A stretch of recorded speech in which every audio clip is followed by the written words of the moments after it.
கேளடி கண்மணி, நான் உங்கள் யாழினி. இன்னும் நம்ம சேனலை சப்ஸ்கிரைப் பண்ணாதவங்க சப்ஸ்கிரைப் பண்ணிக்கோங்க.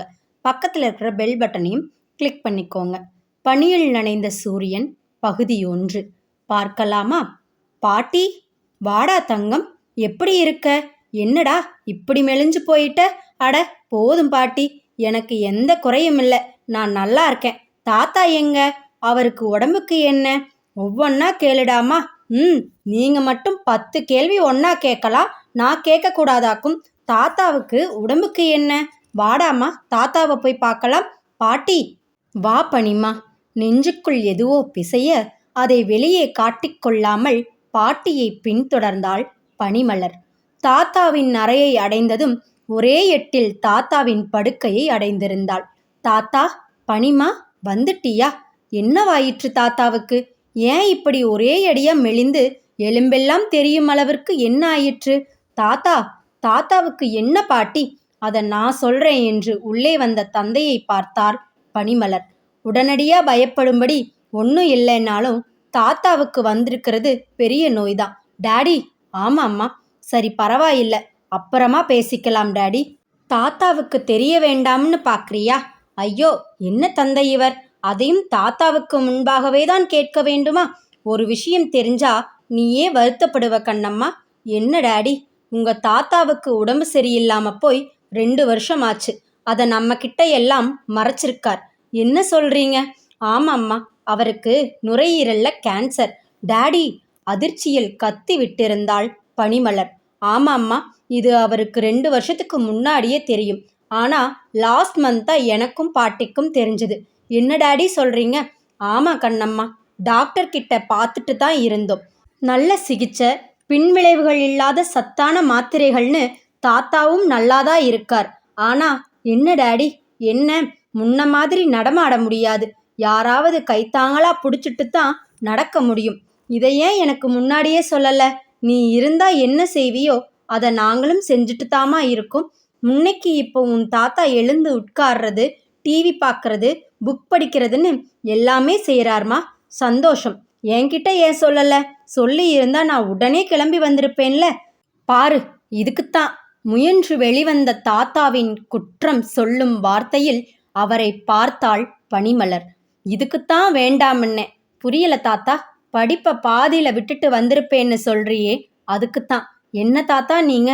உன் படிப்பு என் கனவுன்னு தெரிஞ்சும் நான் எப்படிமா அதை செய்வேன்? அதோட நீ வந்துட்டா மட்டும் எல்லாம் சரியாயிடுமா? முயன்று வரவழைத்த குரலில் மூச்சு வாங்க தாத்தா சொல்ல, அதுதான் பார்த்தாலே தெரியுதே, இனி நீங்க வேற சொல்லணுமா என்றாள் பனிமலர். ஆற்றாமையுடன் பதில் சொன்ன பேத்தியின் கையை பிடித்து கொண்ட தாத்தா சத்தியமூர்த்தி, என் பேத்தி சந்தோஷமா நிம்மதியா இருக்கணும், அதுதான் எனக்கு வேணும். எங்க சிரி பார்க்கலாம் என்றார். கண்கள் கலங்கி விட்டிருக்க முயன்று புன்னகை செய்த பேத்தியை பார்த்த பெரியவர்கள் இருவருக்குமே கண்கள் கலங்கி விட்டிருந்தன. ஏன், ராமநாதனுக்கும். அப்ப நீங்க தான் என்கிட்ட சொல்ல வேண்டாம்னு சொல்லிட்டீங்களா தாத்தா? இப்பொழுது சற்று கோபத்துடன் கேட்டிருந்தாள் பனிமலர். இப்ப மட்டும் இல்ல, ஏதோ சொல்ல வந்த தந்தையை தாத்தாவின் பார்வை அடக்கி விட்டிருந்தது. கண்களில் பட, என்ன டாடி சொல்லுங்க என்றாள். என்ன டாடி, உன் படிப்பு கெடக்கூடாதுன்னு தான் முதல்ல இருந்தே யார்கிட்டையும் சொல்லாம இருந்திருக்கார். அப்படியா தாத்தா? போனதையெல்லாம் விடுமா. பாட்டி சொல்ல எப்படி பாட்டி விட முடியும் என்று கேட்டாள் பனிமலர். சரிதான் பனி, போதும். தாத்தா சோர்ந்து போயிட்டார் பாரு. வாங்க, நாம 3 பேரும் வெளியே போகலாம். அவர் ரெஸ்ட் எடுக்கட்டும். தந்தை சொல்ல, சரிதான் தாத்தா, எதுவானாலும் அப்புறம் பேசிக்கலாம் என்று முயன்று சமாதானத்திற்கு வந்திருந்தாள் பனிமலர். சரி, அப்பாவும் மகளும் சாப்பிட வாங்க என்ற பாட்டி வரலட்சுமி, உங்களுக்கு இங்கேயே சாதம் பிசைஞ்சு எடுத்துட்டு வரட்டுமா என்று கணவனிடம் கேட்டார். வேண்டாம், நானும் இன்னைக்கு என் பேத்தி கூட டைனிங் டேபிளில் உட்கார்ந்து சாப்பிடணும். முடியுமா? ஏன் சிரமப்படுறீங்க? முடியாம என்ன, அப்பாவே சொல்றாரே, நீங்க பேசாம இருங்கம்மா என்று ராமநாதன் சொல்ல, சரிதான் தாத்தா, வாங்க எழுந்திருங்க என்று அதற்குள் கைப்பிடித்து தாத்தாவை எழுப்பி அமர வைத்திருந்தாள் பேத்தி. ஏன் தாத்தா, போலாம் தானே? பனிமலர் கேட்க, என்னம்மா நீயும்? என் உடம்பு வைரம் பாஞ்ச கட்டை, எனக்கு ஒன்றும் இல்லைன்னு சொன்னா யாரும் கேட்க மாட்டேங்கிறாங்க, டாக்டர் உட்பட. அப்ப சரிதான், வாங்க தாத்தா, அதுவும் நான் வந்துட்டேன்ல, இனி பழையபடி கேரம் வாக்கிங்னு அசத்திடலாம். கூடிய சீக்கிரம் பழைய தாத்தா ஆயிடுவீங்க, அதுக்கு நான் உத்தரவாதம் என்று சொல்லிக்கொண்டே தாத்தாவை அழைத்து வந்து டைனிங் டேபிளில் அமர வைத்திருந்தாள். இருங்க, உங்களுக்கு இங்கேயே கை கழுவ தண்ணி எடுத்துட்டு வரேன் என்று பாட்டி சொல்ல தானும் சென்று கைகளை கழுவிக்கொண்டு வந்து அமர்ந்தாள் பனிமலர். அதற்குள் ராமநாதனும் வந்து சாப்பிட அமர்ந்திருக்க வேலைக்காரர்கள் கொண்டு வந்து வைத்துவிட்டு போனதை எடுத்து மூவருக்கும் பரிமாறினார் பாட்டி வரலட்சுமி. வீட்டு சாப்பாடு சாப்பிட்டு எவ்வளவு நாளாச்சு என்று உண்ணத் தொடங்கிய பனிமலர், நீங்களும் வாங்க பாட்டி என்றாள். அது சரிடி அம்மா, எனக்கென்ன இப்ப அவசரம், முதல்ல நீங்க 3 பேரும் சாப்பிட்டுட்டு எழுந்துருங்க. சரிதான் பாட்டி, தாத்தாவுக்கு பார்த்து வைங்க. என்னதான் உள்ளே கவலை இருந்தாலும் அதை வெளியே காட்டிக்கொள்ளாமல் இயல்பாக பேசிக்கொண்டே உண்ட பனிமலர், இது நல்லா இருக்கு, அது உடம்புக்கு நல்லது என்று தாத்தாவுக்கும் பார்த்து பார்த்து உபசரித்து கொண்டே இருந்தாள். பத்தியமெல்லாம் எதுவும் இல்லையே என்று கேட்கப் போனவள் பிறகு அப்படியிருந்தால் அதை பாட்டி பார்த்து கொள்வாரே என்று பேசாமல் இருந்து விட்டிருந்தாள். பாவம், நீண்ட நாட்களுக்கு பிறகு தாத்தா இன்றுதான் இப்படி அனைவருடனும் அமர்ந்து சாப்பிடுகிறார் போலிருக்கிறதென்று உற்சாகமளிக்கக்கூடிய விஷயங்களையே பற்றியே பேசினாள். அப்புறம் கண்ணம்மா, நீ ஆசைப்பட்டபடி படிச்சு முடிச்சிட்ட, இனி என்ன செய்ய போற? தந்தை கேட்க, இனிதான டேடி எல்லாமே இருக்கு என்றாள். எல்லாமேனா, உங்க கூட சேர்ந்து பிஸ்னஸ் பார்த்துக்கணும், நானும் பிஸ்னஸ் ஏதாவது பண்ணணும், உங்க எல்லார் கூடவும் ஜாலியா சந்தோஷமா இருக்கணும். சரி, அதை விடு. அப்புறம் என்ன? கல்யாணம்? கல்யாணமா? என்னம்மா, ஏதோ தப்பா சொல்லிட்ட மாதிரி இப்படி பார்க்குற? பின்ன குறைஞ்சபட்சம் ஒரு 4 வருஷத்துக்காவது என் கல்யாண பேச்சை யாரும் எடுக்கக்கூடாது. தனது பதிலில் அப்பாவும் பாட்டியும் தாத்தாவை பார்க்க அது அவளுடைய கவனத்திலும் படத் தவறவில்லை. என்னம்மா ஜோக் அடிக்கிற? தந்தை கேட்க, நானா?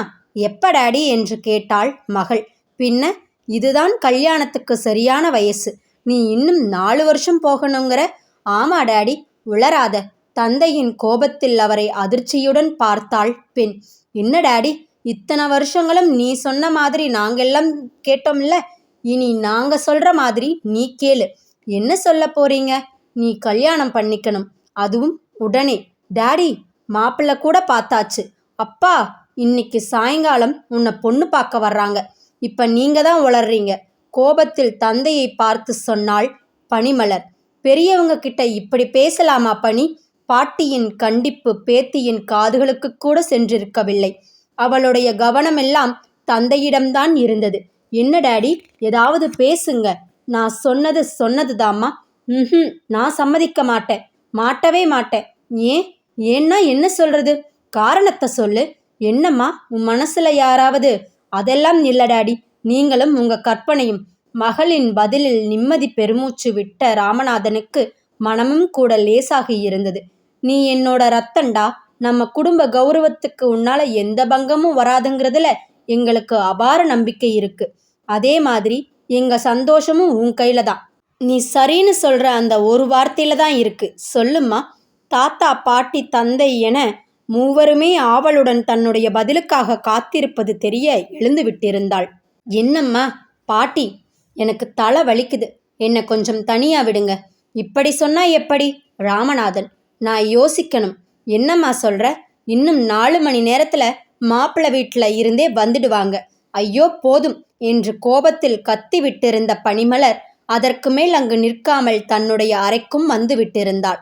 அப்படி வந்தவளுக்கு சற்று முன்னிருந்து சந்தோஷமெல்லாம் துணி கொண்டு துடைத்தாற் போல காணாமல் போயிருந்தது. எத்தனை கனவுகள், ஆசைகள், நம்பிக்கைகள், அவை அனைத்தையும் குழி தோண்டி புதைக்க வேண்டுமாமே. திருமணம் என்னும் பெயரில் 4 சுவர்களுக்குள் அடைபட்டு கல்லானாலும் கணவன், புல்லானாலும் புருஷன் என்று குறுகிய வட்டத்திற்குள் மாட்டிக்கொள்ள வேண்டுமாமே. இதை சொல்ல தந்தையால் எப்படி முடிந்தது? பெண்ணாக பிறந்து விட்டாலே இதென்ன சாபம்? இதுவே ஆண் பிள்ளை என்றால் இப்படி சட்டம் போடுவார்களா? என்ன முன்னேறி என்ன, நாகரிகம்தான் வந்து என்ன? பெருமைக்காக வெளிநாடு அனுப்பி படிக்க வைத்து 4 பேரிடம் தம்பட்டம் அடிக்கும் வரைம்தான் பெண்களுக்கு சுதந்திரம் என்றால் எப்படி? தந்தை அப்படிப்பட்டவர் அல்ல. தன்னுடைய விருப்பத்திற்காகத்தான் வெளிநாட்டிற்கே தன்னை அனுப்பினார் என்பதெல்லாம் அந்த வினாடியில் பெரிதாக தோன்றியிருக்கவில்லை. முடியாது. என்ன ஆனாலும் சரிதான். இதற்கு தான் சம்மதிக்கவே கூடாது. கதவு தட்டப்பட திரும்பினாள். தந்தை உள்ளே வருவது தெரிய கோபத்துடன் எங்கோ பார்த்தாள். என்ன கண்ணம்மா, கோபமா? பேச மாட்டியா? என்ன பண்றதுமா? எனக்கே இந்த அவசர கல்யாணத்துல அவ்வளவா விருப்பமில்லைன்னா பாரேன்.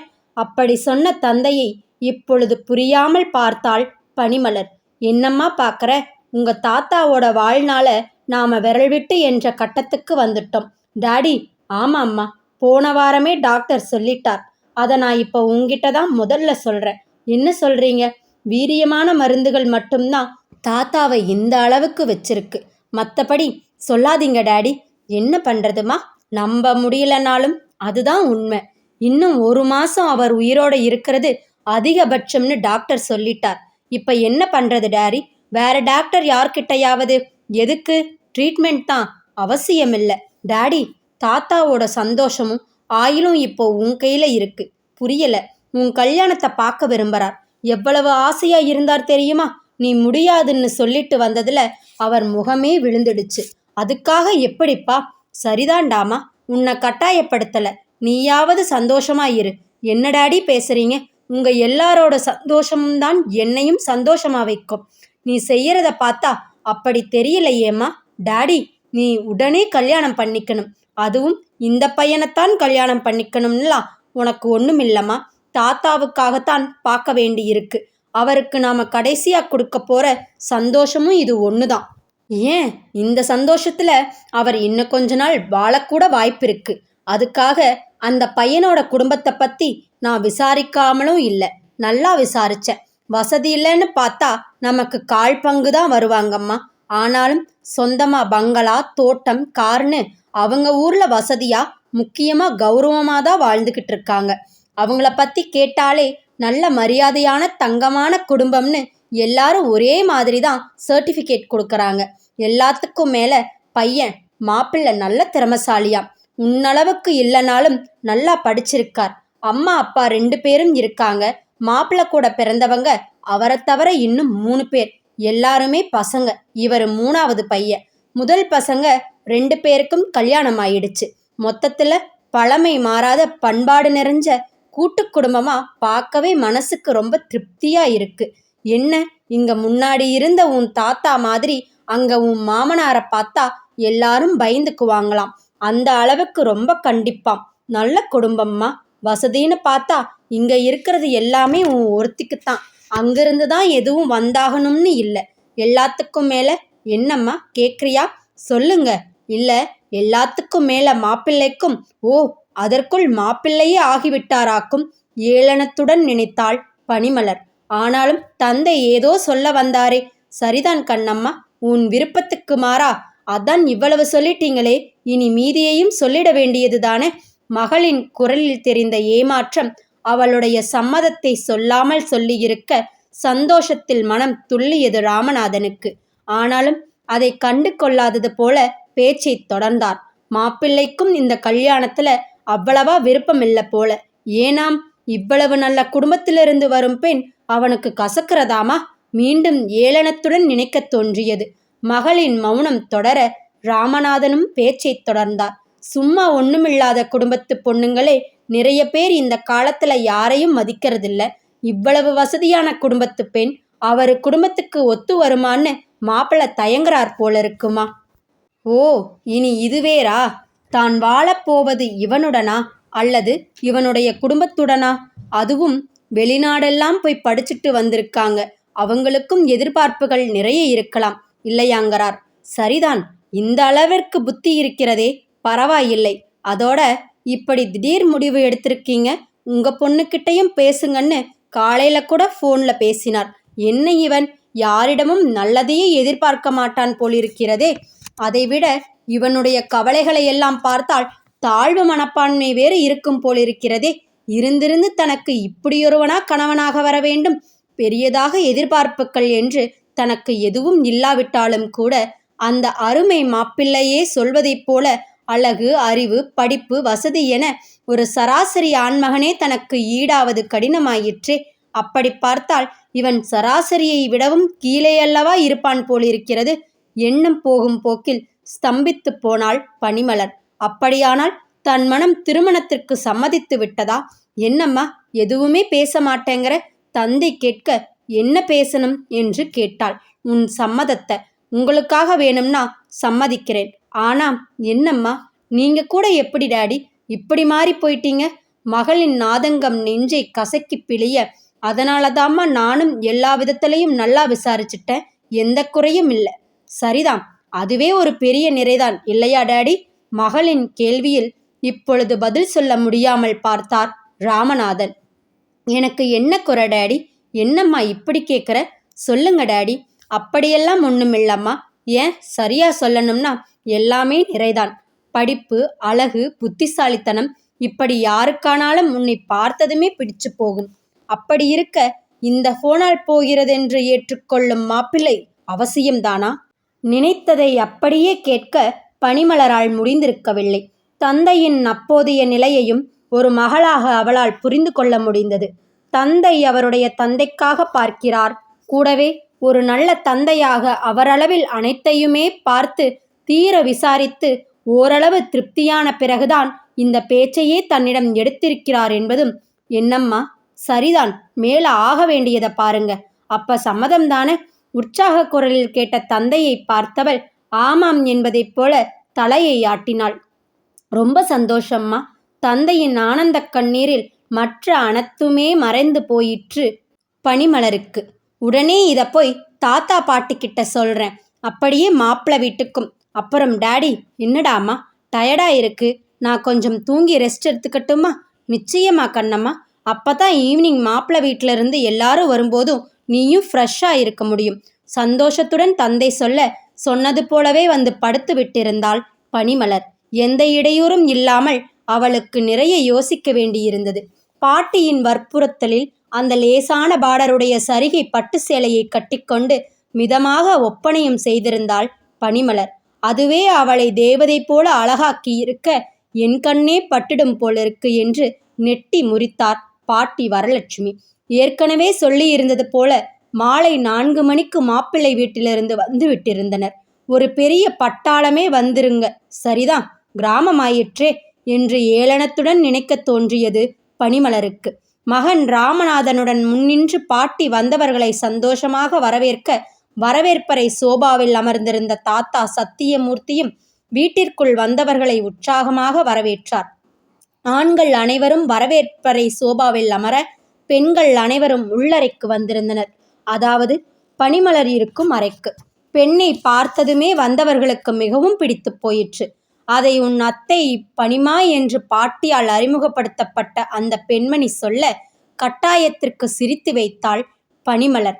அவருடன் இன்னும் 3 பெண்களும் வந்திருந்தாலும் அவர்களுடைய பார்வை இன்னும் அளவிடுவதிலேயே இருப்பது தெரிந்தது. பார்க்க பட்டிக்காடாக தெரிந்துவிடக்கூடாதென்று அவர்கள் எடுத்திருந்த முயற்சி துளியும் வெற்றியை கொடுத்திருக்கவில்லை. மாறாக இன்னும் நிலைமையை மோசமாக்கியிருந்தது. ஏனோ அனைத்துமே நாடகம் போலிருந்தது அவளுக்கு. இருந்திருந்து தனக்கா இப்படியொரு நிலை வரவேண்டும் என்றிருந்தது. மற்ற பெண்களைப் போல அத்தையம்மாவிடம் எந்தவிதமான அசட்டுத்தனமோ மேதாவித்தனமோ தெரியாதது மனதிற்கு ஒருவித நிம்மதியை கொடுத்திருந்தது. அது மட்டுமில்லாமல் அவருடைய சாந்தமான முகமும் இயல்பான அணுகுமுறையும் தனது தாயை நினைவுறுத்த அவரிடம் மரியாதை கூட வந்திருந்தது. சிறிது நேரத்தில் பெண் பார்க்கும் படலம் முடியும் என்று பொறுமையை கடைபிடித்தபடி வந்து அமர்ந்தாள். அப்பொழுது பனிமா என்று அழைத்து கொண்டே அந்த அறைக்கு பாட்டி வர, என்னவென்பதைப் போல பார்த்தாள். மாப்பிள்ள உன் கூட பேசணும் மாமா, மேல மாடிக்கு போய் அவரை பார்க்குறியா? ஏன் துரைக்கு என்னவாம்? உடனே அப்போதைக்கு அது தனக்கும் தேவைதான் என்று தோன்ற சரி என்று எழுந்து சென்றாள். காரணமே இல்லாமல் தோன்றிய படபடப்பை இயன்ற அளவு மறைத்து கொண்டு வந்தவள், பேசணும்னு சொன்னீங்களாமே என்று கேட்டாள். ஆமா வாங்க. பிசிரற்று இயல்பாக வந்த குரலும் தனக்கு மனைவியாக போகிறவள்தானே என்று ஏக வசனத்தில் அழைக்காததும் ஏதோ ஒரு வகையில் பனிமலரை இதமாக உணர வைத்திருந்தன. என் பேர் சூர்யா, உங்க பேர் பனிமலர் இல்லையா? ஆமாம். காலையில தான் வந்திருக்கீங்க போல இருக்கு. ஆமாம். பயணமெல்லாம் சுகமாயிருந்ததா? ஆமாம். முகத்தை பார்த்து கூட பேசலாம். திடீரென்று அப்படி சொல்வான் என்று எதிர்பார்த்திராதவள் உடனே அவனை நிமிர்ந்து பார்த்தாள். பார்த்த அளவில் தன்னை அறியாமலேயே குறைகள் அனைத்தும் நிறைகளாக மாறுவதை மனதிற்குள் ஒருவித திருப்தியுடன் உணர்ந்தாள். முதலில் 6 அடிக்கும் சில சென்டிமீட்டர்கள் அதிகம்தான் என்று சொல்லாமல் சொன்ன அவனுடைய உயரம், எங்கும் துளிக்கூட அதிக சதையில்லாத உடற்பயிற்சியால் இறுகியிருந்த கச்சிதமான உடல்வாகு, வெகு இயல்பாக, அதே சமயம் எந்தவிதத்திலும் கண்களை உறுத்தாத நாகரிகமான உடையலங்காரம், அலட்சியமோ அசட்டுத்தனமோ துளியும் இல்லாத கண்கள், நேரான நாசி, எடுப்பான முகம். இன்னும் என்ன, பட்டிக்காட்டானுக்கு எவ்வளவு மார்க்ஸ் கொடுக்கலாம்? திடீரென்று அப்படி கேட்டவனை குற்ற குறுகுறுப்புடன் நிமிர்ந்து பார்த்தாள் பனிமலர். 100 மார்க்ஸ் தான் இல்லையா? முதல்ல பனிமலர், நீங்க ஒன்றும் பட்டிக்காடு மாதிரி இல்ல. கவலை நீங்கியவனாய் அப்பாடா என்றவனை பனிமலர் உள்ளடக்கிய ஆச்சரியத்துடன் பார்க்க, சரிதான், அப்ப நல்ல மார்க்ஸ்ன்னே நினைச்சுக்கிறேன் என்று தனக்குத்தானே சொல்லிக்கொண்டான். அவனுடைய பாவனையில் தோன்றிய ஆச்சரியத்தை வெளியே தெரியாதவாறு காட்டிக்கொண்டாள் பனிமலர். உங்க மார்க்ஸ் தெரிஞ்சுக்க ஆசையா? அந்த சூர்யா கேட்க, என்ன பேர் சொல்லியே கூப்பிடலாம் என்றிருந்தாள் அவள். சரிதான், இனி ஃப்ரீயா பேசலாம். உன் மார்க்ஸ் தெரிய வேண்டாமா? மனம் அடித்துக்கொள்ள, அது எனக்கே தெரியுமே என்றாள். எவ்வளவு? எனக்கு எவ்வளவு பெருமானமோ அவ்வளவு. பனிமலரின் சாமர்த்தியமான பதிலில் பாராட்டுவதைப் போல பார்த்தவன், சரிதான், என் கணிப்புல எவ்வளவுன்னு நீயா எப்ப கேட்குறியோ அப்ப சொல்றேன் என்றிருந்தான். அப்புறம் என்ன சொல்லு? இல்ல, ஒண்ணுமில்ல. சரிதான், நான் உன் சம்மதத்தை தெரிஞ்சுக்கலாம்னு தான் கூப்பிட்டேன் என்றவன் தன்னை பார்க்க, என் வீட்டில் இருக்கிறவங்க விருப்பம்தான் என் விருப்பமும் என்றிருந்தாள் பனிமலர். தனது பதிலில் என்ன தோன்றியதோ கேள்வியுடன் பார்த்தவனை தானும் பார்த்தாள். இதை நான் எப்படி எடுத்துக்கிறது? சூர்யாவே மீண்டும் கேட்க, பெண் பார்க்குற சடங்கே முடிஞ்சுது. இந்த நேரத்தில் இப்படி ஒரு கேள்வியை நான் எதிர்பார்க்கலை என்றாள் பனிமலர். அது பெரியவங்க விருப்பம். நமக்கு அதில் உடன்பாடோ விருப்பமோ இல்லைனாலும் கூட அவங்களுக்காக இப்போ சிலதையும் விட்டு கொடுத்து தான் போயாகணும். ஆனால் அந்த மாதிரி தாத்தாவுக்காக, அப்பாவோட கட்டாயத்துக்காகன்னு போனா போகுதுன்னு நீ இந்த கல்யாணத்துக்கு சம்மதிக்கலையே. உனக்கும் விருப்பம்தானே? விருப்பமில்லைன்னா வருத்தப்படுவேன். சற்றும் தயங்காமல் உடனே வந்த பதிலில் இப்பொழுது சற்று சுவாரஸ்யம் கூட பிறந்திருந்தது பனிமலருக்கு. ஏனோ, பின்ன இவ்வளவு அழகான பொண்ணு நமக்கு இல்லைன்னா கஷ்டமாயிருக்காதா? அப்போ உங்களுக்கு என்ன எல்லா விதத்துலேயும் பிடிச்சு போயிடுச்சுன்னு சொல்கிறீங்க. நான் எப்போ அப்படி சொன்னேன்? பார்த்து பேசின அளவில் பரவாயில்லை, ஏதோ நம்ம அளவுக்கு இல்லைன்னாலும் ஒன்றும் குறைவும் இல்லைன்னு மனசை தேத்திக்கிட்டேன். சூர்யாவின் பதிலில் இப்பொழுது சிரித்து விட்டிருந்தாள் பனிமலர். அப்பா, சந்தோஷம். எதுக்கு? என்ன பிடிச்சிருக்குன்னு சொன்னதுக்கு. நான் எப்போ சொன்னேன்? இப்பதான். ஆனாலும் இதெல்லாம் உங்களுக்கு கொஞ்சம் அதிகமாக தெரியல? பனிமலர் கேட்க, அதான் சொன்னேனே, ஐயா அளவுக்கு இல்லைனாலும் பார்க்க பரவாயில்லைன்னு. அதனால தேவையில்லாம நீ ஒன்றும் மனசை போட்டு குழப்பிக்காத என்றான் சூர்யா. அவனுடைய கண்களில் தெரிந்த கேலி என்னுடன் சேர்ந்து சிரிக்க வா என்று அழைக்க, அதற்கு மேல் முடியாமல், ஆனாலும் ஒரு மனுஷனுக்கு இவ்வளவு தற்பெருமையாகாதுப்பா என்று மீண்டும் சிரித்து விட்டிருந்தாள். பிறகு அதுவே நிலைத்தும் போனது. இப்பதான் மனசுக்கு ரொம்ப சந்தோஷமா இருக்கு என்று சூர்யாவின் வார்த்தைகளில், என்ன சந்தோஷம், எதுக்கு என்று கேட்டாள் பனிமலர். இது என்னோட கார்டு. எதுவானாலும் என் ஃபோனுக்கு முடிஞ்ச அளவுக்கு ஈவினிங் 7 மணிக்கு மேலே கூப்பிடு. அப்பதான் ஃப்ரீயா இருப்பேன். பார்க்கலாம் என்று கிளம்பி விட்டிருந்தான். அவன் கீழே இறங்கி சென்று விட்டிருக்க, சரிதான் என்று திரும்பியவளுக்கு அவன் கொடுத்து விட்டு போன தனது கையில் இருந்த விசிட்டிங் கார்டு கண்களில் பட்டது. அதை பார்த்தவள் அவனுடைய படிப்பை கண்டு திகைத்து போனாள். தன்னை விடவும் அதிகமாகத்தான் படித்திருக்கிறான். மற்றவர்களுக்கு இனி எப்படியோ, ஆனால் ராமநாதனுக்கு சும்மாவே அவ்வளவு கோபத்துடன் இருந்த பெண் இனி மாப்பிள்ளையிடம் எப்படி நடந்து கொண்டாளோ என்று வயிற்றில் புளியை கரைத்து கொண்டிருந்தது. ராமநாதனின் எண்ண ஓட்டம் புரிய அவருக்கு மட்டும் கேட்கும் விதமாக, அதே சமயம் ரகசிய குரலாகவும் இல்லாமல், உங்க பொண்ணை எனக்கு பிடிச்சிருக்கு மாமா என்றிருந்தான். தொடர்ந்து வந்த சில நிமிடங்களில், சரிதான், நிச்சயதார்த்த தேதியை போனில் குறிப்பிடுகிறோம், உங்கள் சௌகரியத்தையும் பார்த்துவிட்டு சொல்லுங்கள் என்று மாப்பிள்ளை வீட்டார் விடைபெற, ராமநாதன் உட்பட பெரியவர்கள் இருவரும் அவர்களுக்கு சந்தோஷமாக விடை கொடுத்து அனுப்பினர். பனிமா, வாங்க டாடி. ரொம்ப சந்தோஷம்மா. எதுக்குன்னு கேட்க மாட்டியா? சரிதான், மாப்பிள்ளை கிட்ட நல்ல விதமாக நடந்துக்கிட்டதுக்கு. அவருக்கு உன்னை ரொம்ப பிடிச்சிருக்காம்மா. நான் கூட கேட்கல. என் முகத்தை பார்த்ததுல இனி என்ன தோணுச்சோ அவராவே சொன்னார். பரவாயில்லையே, மற்றவர்களின் மனதை புரிந்து கொண்டு இதமாகவும் நடந்து கொள்ள தெரிகிறதே. என்னம்மா, உனக்கும் விருப்பம்தான் இல்லையா? இல்லைன்னு சொன்னா கல்யாணத்தை நிறுத்திடுவீங்களா டாடி? அதான் ஏற்கனவே சொல்லிட்டேனே, உங்க சந்தோஷம்தான் என் விருப்பம்னு. எப்படியோ எனக்கு இப்பதான் மனசுக்கு திருப்தியா இருக்கு பனிமா.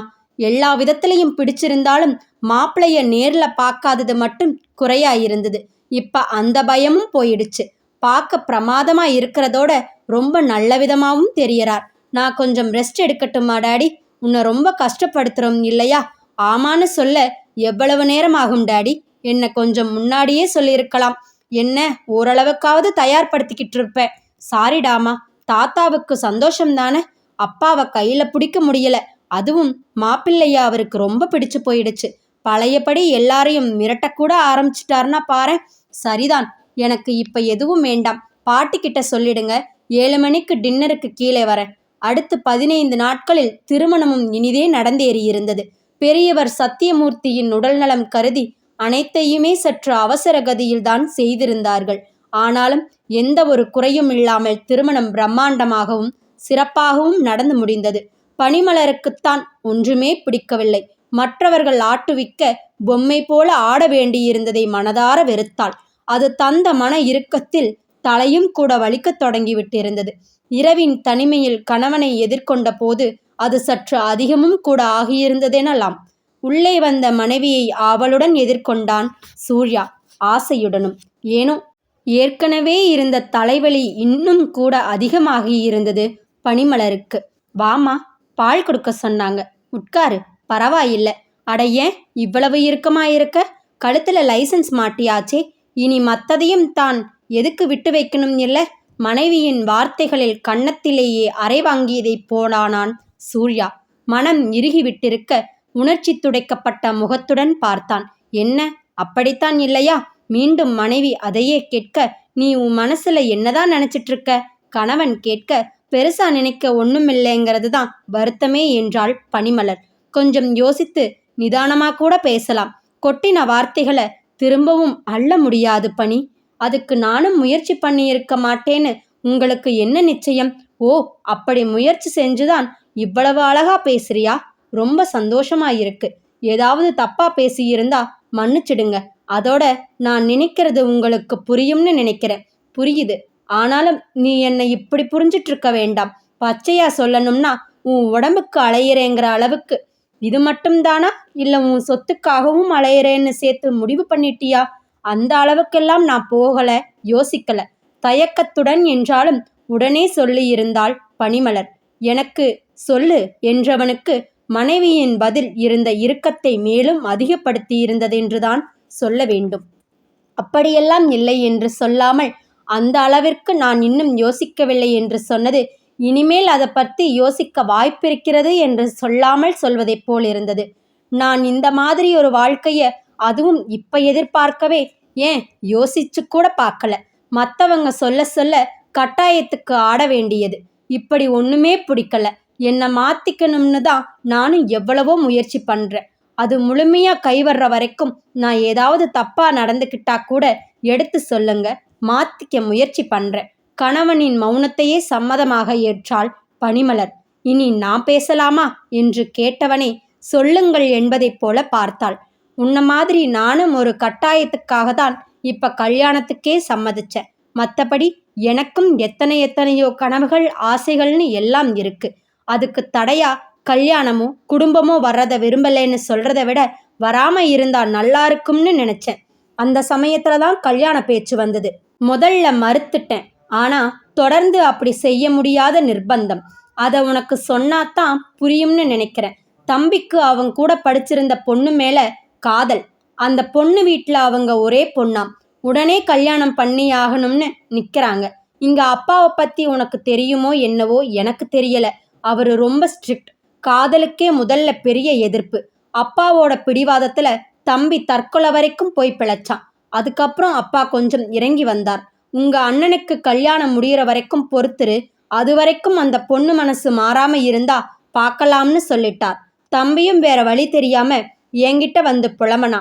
அதை விட தன் பிரச்சனைக்கு ஒரு வழி கேட்டான். எனக்கு கல்யாணத்துல அவசரம் இல்ல. சஞ்சனா, அதான் அந்த பொண்ணு பேரு. அவளுக்கு அவங்க வீட்டில் மும்முரமாக மாப்பிள்ளை பார்த்துக்கிட்டு இருக்காங்க. நான் இல்லைன்னா அவ செத்து போயிடுவா. அப்புறம் நானும் உயிரோட இருக்க மாட்டேன். அது இதுன்னு ஏதேதோ பிணத்தல். முதல்ல கோபம்தான் வந்தது.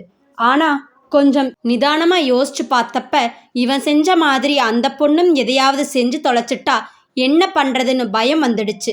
என்னவோ அவங்க வாழ்க்கையே என் கையில இருக்குங்கிற மாதிரி நான் என் கல்யாணத்துக்கு சரின்னு சொல்ற ஒரு வார்த்தைக்காக ரொம்பவும் எதிர்பார்க்க ஆரம்பிச்சிட்டான். அதுக்கு மேல மறுக்க என்னாலையும் முடியல. அங்க உன் தாத்தா, இங்க என் தம்பி. அதனாலதான் அன்னைக்கு உன்கிட்ட பேசினேன். நீயும் வீட்டில் இருக்கிறவங்க சந்தோஷம்தான் என் விருப்பம்னு சொல்லிட்டதுல எனக்கும் அது சரிதான்னு பட்டுது. எல்லாம் நல்ல விதமா நடந்தும் முடிஞ்சுது. ஆனா ஏதோ சொல்ல வந்த கணவனை என்னவென்பதைப் போல பார்த்தாள் பனிமலர். நீயே இந்த பேச்சை எடுத்திருக்கலன்னா கூட மனசு ஒன்னாகிறதுக்கு முன்னாடி உன்கிட்ட நான் எதையும் எதிர்பார்க்க மாட்டேன்னு சொல்லத்தான் இருந்த. கல்யாணம் ஆயிட்டாலே மற்றதும் நடந்தாகணுங்கிறதுல எனக்கு உடன்பாடில்லை.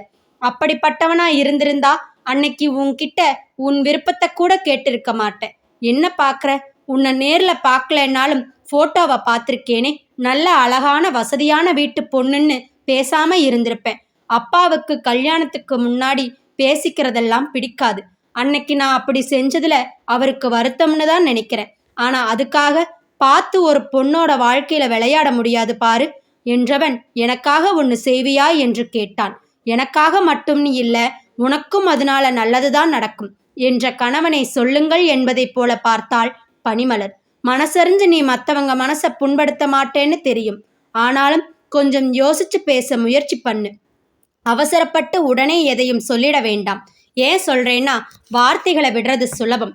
கணவனின் வார்த்தைகளில் சரி என்பதைப் போல தலையை ஆட்டினாள் பனிமலர். என் மேல கோபம் ஒண்ணுமில்லையே? கணவன் கேட்க, எதுக்கு என்று கேட்டாள். ஃபர்ஸ்ட் டேவே தப்பு. ஃபர்ஸ்ட் நைட்டே அட்வைஸ் பண்றேன்னு. கணவனின் பாவனையில் எனக்கு இந்த அட்வைஸ் அவசியம்தான் என்று புன்னகையுடன் சொல்லியிருந்தாள் பனிமலர்.